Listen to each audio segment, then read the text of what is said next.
Muhyiddin meroyan jadi orang gila, menggelabah ketakutan, mendengar nama Nurul Izzah Anwar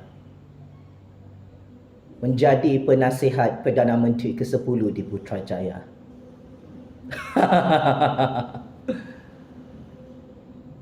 Hadi Bawang, Parti Perikatan Parti Lebay,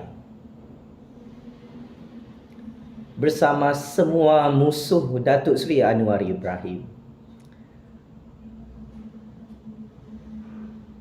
menggelabah ketakutan mendengar nama Nurul Izzah Anwar menjadi penasihat kanan Perdana Menteri ke-10 dan Menteri Keuangan di Putrajaya.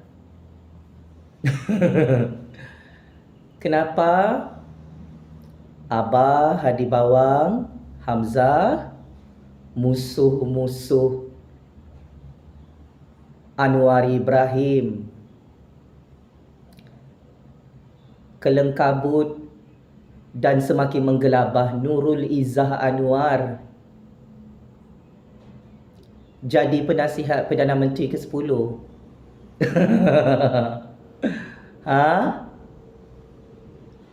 Dengki, iri hati, cemburu,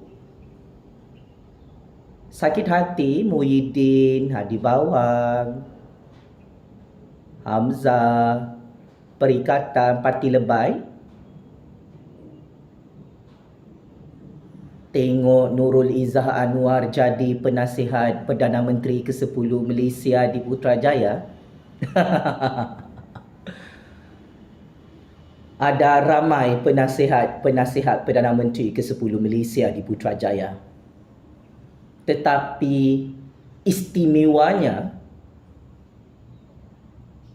seorang penasihat kanan Perdana Menteri ke-10 bernama Nurul Izzah Anwar sangat-sangat ditakuti dan digeruni, sehingga jadi gila Abah Muhyiddin hari ini.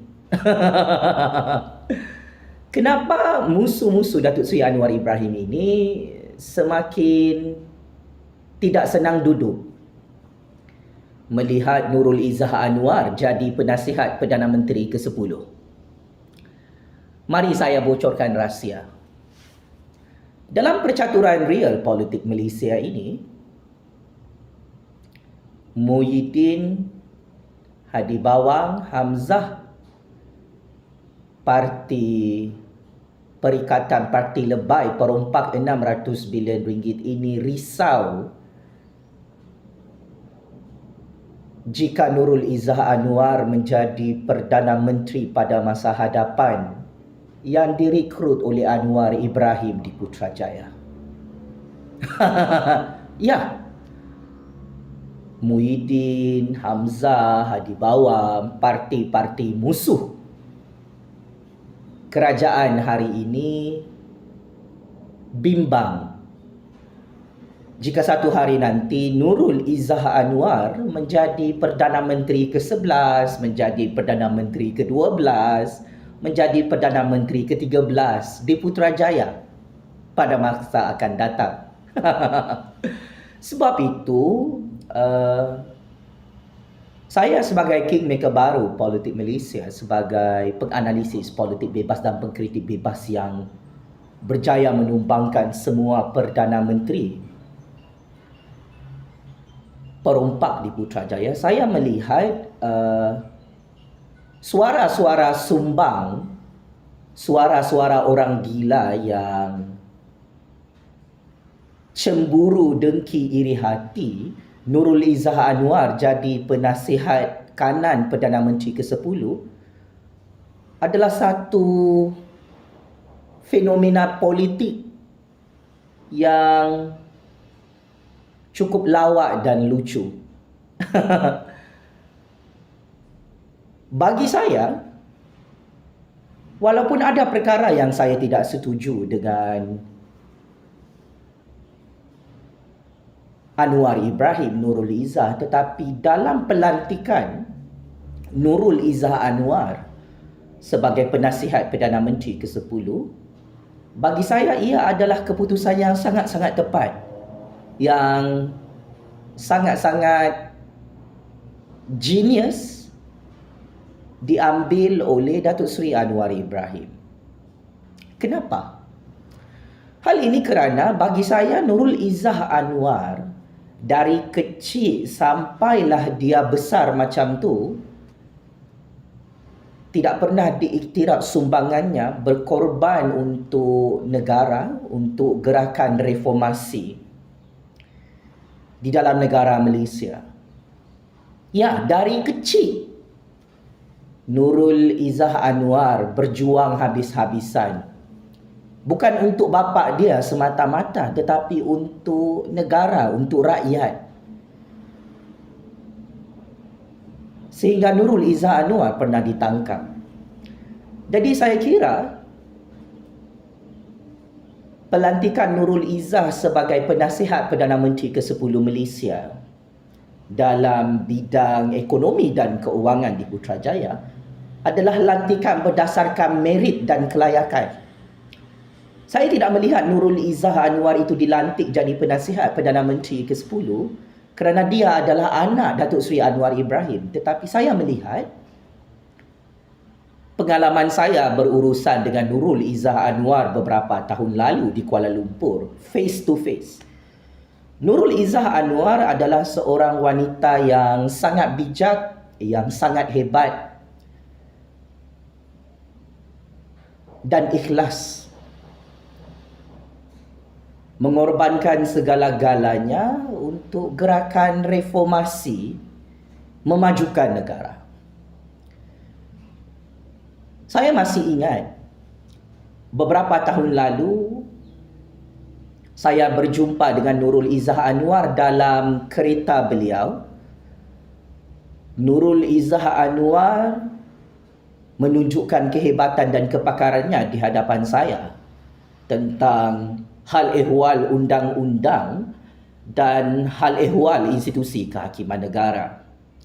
Nurul Izzah Anwar juga memberi nasihat yang sangat-sangat berguna untuk saya sehingga hari ini. Dia mengajar saya bagaimana untuk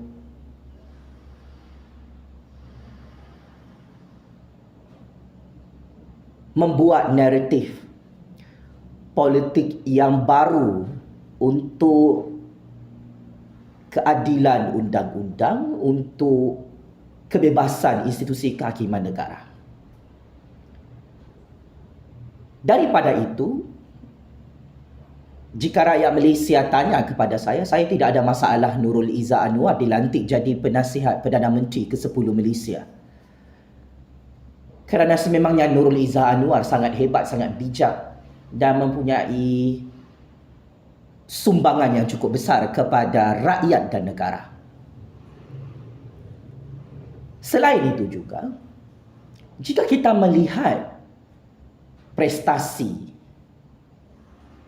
Nurul Izzah Anwar sebagai ahli Dewan Rakyat, sebagai ahli parlimen, sebagai penggubal polisi di parlimen, Nurul Izzah Anwar sama hebat seperti Datuk Seri Anwar Ibrahim. Nurul Izzah bukan sahaja pakar tentang hal ehwal undang-undang dan institusi kehakiman negara, tetapi apa yang saya nampak depan mata saya, Nurul Izzah Anwar antara ahli parlimen, ahli Dewan Rakyat yang sebelum ini bertaraf dunia, world class punya standard. Apabila berhujah di Dewan Rakyat, membentangkan cadangan dasar dan polisi ekonomi keuangan. Maka Nurul Izzah Anwar ada kepakaran dari segi bidang ekonomi dan keuangan. Nurul Izzah full package. Dia jadi ahli parlimen sebelum ini bukan sebab dia adalah anak Datuk Seri Anwar Ibrahim, tetapi latar belakang pendidikan Nurul Izzah sampai peringkat master, mempunyai specialization dalam bidang dasar dan polisi awam. Dan ini secara tidak langsung musuh-musuh Datuk Seri Anwar Ibrahim tersilap menyerang Nurul Izzah. Kerana bagi saya Nurul Izzah sangat-sangat pakar dalam bidang ekonomi dan keuangan. Malah idea-idea Nurul Izzah Anwar di parlimen dan luar parlimen berkaitan dengan isu kemiskinan, isu ekonomi rakyat, ekonomi negara cukup-cukup bernas. Maka bagi saya Nurul Izzah Anwar tidak perlu untuk letak jawatan sebagai penasihat Perdana Menteri ke-10. Kamu Nurul Izzah bukan tak layak, kamu terlebih layak. Sumbangan kamu kepada negara, kepakaran kamu dalam bidang ekonomi dan keuangan, dan kehebatan kamu yang ada ciri-ciri sebagai Perdana Menteri, sebagai Menteri Keuangan pada masa hadapan, amat-amat terserlah sehingga Muhyiddin takut dengan kamu Nurul Izzah. Sampai Hamzah takut tengok kamu jadi penasihat Perdana Menteri ke-10.